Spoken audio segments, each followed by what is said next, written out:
Hello everyone, this is Priya. Welcome back to our channel commerce world tutorial. मैंने start किया है 12th standard economics, chapter number 10 foreign trade in India. इसके पहले के 9 chapters पूरे complete हो गए हैं। अगर आपने वो नहीं देखा है तो उसको देखना और लाइक सब्सक्राइब शेयर करना ना भूलना। अभी मैं स्टार्ट कर रही हूँ last chapter, foreign trade in India. सबसे पहले फॉरेन का मतलब क्या होता है। फॉरेन का मतलब होता है कोई आउट ऑफ कंट्री, कोई अपने देश को छोड़ के दूसरे कंट्री। और ट्रेड, ट्रेड का मतलब होता है buying and selling of goods and services, किसी से भी गुड्स एंड सर्विसेज को परचेस करना। तो इंडिया में फॉरेन ट्रेड कैसा है, फॉरेन से जो हमारा इंपोर्ट एक्सपोर्ट है वो कैसा है, उसी के बारे में आज हम इस चैप्टर में पढ़ेंगे। सबसे पहले इंट्रोडक्शन दिया है कि फॉरेन ट्रेड पहले कैसा होता था। जब हमारा कंट्री इंडिपेंडेंस नहीं हुआ था तब उसके पहले हमारे कंट्री में फॉरेन ट्रेड कैसे होता था। Before 1947, the pattern of India's foreign trade was typically colonial. 1947 के पहले जो फॉरेन ट्रेड था इंडिया का वो था कॉलोनियल। कॉलोनियल का मतलब होता है एक तरीके से हम गुलाम भी बोल सकते हैं कि हम एकदम कॉलोनी होता है इसका मतलब कॉलोनी, और हम यहाँ पे उसको गुलाम के जैसा लेंगे कि मतलब एक गुलामी की तरह करते थे। India was supplier of raw material to the industrialised nation, particularly England. India क्या करता था, रॉ मटेरियल सप्लाई करता था किसको, जहाँ पे ज्यादा इंडस्ट्रियलाइज्ड नेशन है इंग्लैंड को। And importer of manufacture goods, और वहां से क्या इम्पोर्ट करते थे, मैन्युफैक्चर्ड गुड्स, जो गुड्स मैन्युफैक्चर्ड हो गए हैं वो वाले। This dependence on foreign trade did not permit industrialisation at home. और ये जो हम उनके ऊपर डिपेंड थे मैन्युफैक्चर्ड गुड्स के लिए, इसीलिए वो हमारे होम कंट्री को, मतलब हमारी कंट्री को इंडस्ट्रियलाइजेशन की परमिशन नहीं दे रहे थे। मतलब अपनी कंट्री पूरी तरीके से इंडस्ट्रियलाइजेशन नहीं थी, हम उनके यहाँ से मैन्युफैक्चर्ड गुड्स को इम्पोर्ट करते थे। As a result the indigenous handicraft suffered a severe blow, जिसकी वजह से जो हमारे इंडिजीनियस का मतलब होता है अपनी कंट्री का, अपनी देसी, अपने कंट्री के जो हैंडीक्राफ्ट्स थे, यानी कि जो अलग अलग तरीके के कह रहे अच्छे टैलेंटेड लोग थे, उन लोगों को काफी ज्यादा कह रहे ब्लो होता है। ब्लो का मतलब हो सकता है क्लोज डाउन बोल सकते हैं, शट डाउन हो सकता है, बहुत ज्यादा लॉस होता था। However many under developed countries that won independence in the post world war two period, तो इसके बाद जो भी अंडर डेवलप्ड कंट्री थे वो वर्ल्ड वॉर टू के बाद उन्होंने सबने इंडिपेंडेंस जीत लिया, इंडिपेंडेंस मिल गई।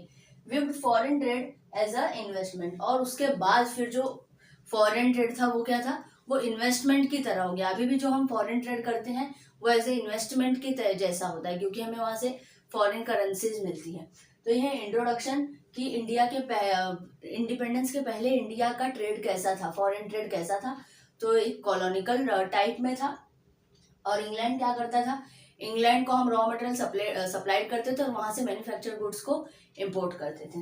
Next, meaning of internal trade. अब इंटरनल का मतलब क्या होता है, इंटरनल का मतलब होता है अंदर, इंटरनल यानी अपनी कंट्री के अंदर। तो जो ट्रेड हम अपनी कंट्री के अंदर ही करते हैं उसको कहा जाता है इंटरनल ट्रेड, और जो ट्रेड हम अपने कंट्री के बाहर करते हैं उसको कहा जाता है एक्सटर्नल ट्रेड या फॉरेन ट्रेड।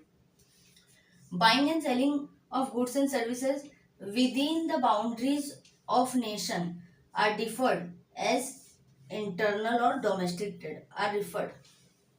तो जो अपनी कंट्री के अंदर हम बाइंग और सेलिंग करते हैं उसको कहा जाता है इंटरनल ट्रेड या डोमेस्टिक ट्रेड या होम ट्रेड। 3 नाम है इसका, आपको filling the blanks true false के लिए पूछा जा सकता है। और उसके बाद फॉरेन ट्रेड क्या है, foreign trade is trade between the different countries of the world.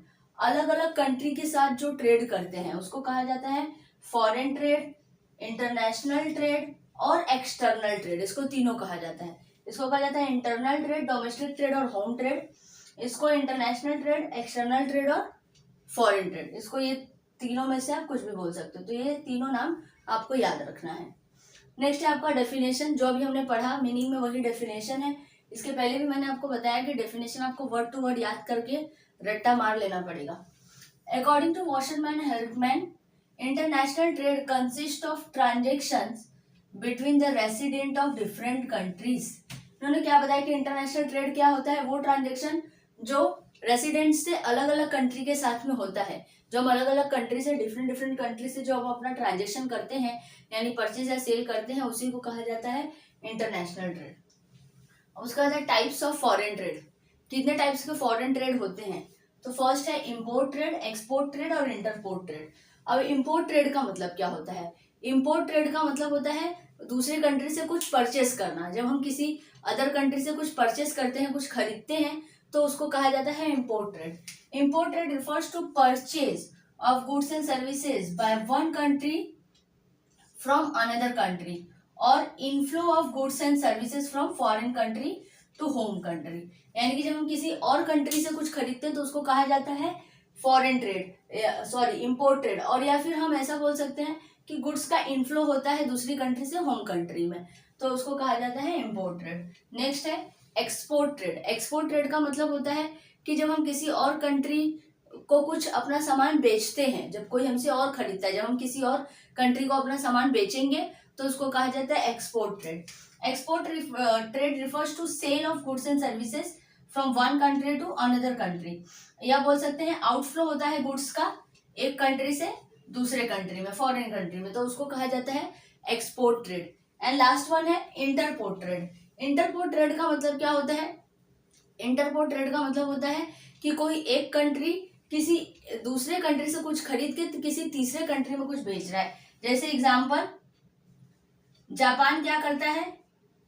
Japan बहुत सारे रॉ मटेरियल जो इंग्लैंड से, फ्रांस से, अलग अलग कंट्री से लेता है और फिर उसको अलग अलग कंट्री में बेचता है। यानी कि जापान क्या करेगा? रॉ मटेरियल किसी और कंट्री से खरीदेगा, फिर उसको किसी और कंट्री में बेचेगा, तो उसको कहा जाता है entrepot trade. Entrepot trade refers to purchase of goods and services from one country and then selling them to another country after some processing operation. यानी कि एक कंट्री से खरीद के फिर उसके ऊपर कुछ प्रोसेस करने का, उनका सामान अपनी कंट्री में लाएंगे, फिर उसका पैकिंग, साइज वगैरह कुछ ना कुछ चेंज करेंगे, उसके बाद उसको किसी दूसरे कंट्री में बेचेंगे। एग्जाम्पल दिया है, जापान इंपोर्ट्स करता है raw material to make electronic goods, जैसे रेडियो, टेलीविजन और भी ऐसे बहुत सारे ड्यूरेबल चीज हैं जो इलेक्ट्रॉनिक आइटम्स हैं। उसके लिए जापान जो रॉ मटेरियल वो परचेस करता है, कहाँ से? इंग्लैंड से परचेस करता है, जर्मनी एक्सेट्रा, फ्रांस और भी जगहों से परचेस करता है। फिर उसको क्या करता है? कंट्रीज के अलग अलग हिस्सों में, अलग अलग देशों में उसको बेचता है। Sell them to various countries in the world after processing them. उसको कुछ प्रोसेस करके उस पर अपना लोगो, अपना टैग लगा के उसको अपनी कंट्री का बना के फिर दूसरी कंट्री में बेचते हैं, तो इसको कहा जाता है इंटरपोर्ट ट्रेड। तो यहाँ पे आपका ये फिनिश हुआ introduction, meaning, definition and types of foreign trade. I hope कि आपको समझ में आया होगा तो मिलते हैं नेक्स्ट वीडियो लेक्चर में। वीडियो को लाइक, सब्सक्राइब, शेयर करना ना भूलना। Thank you.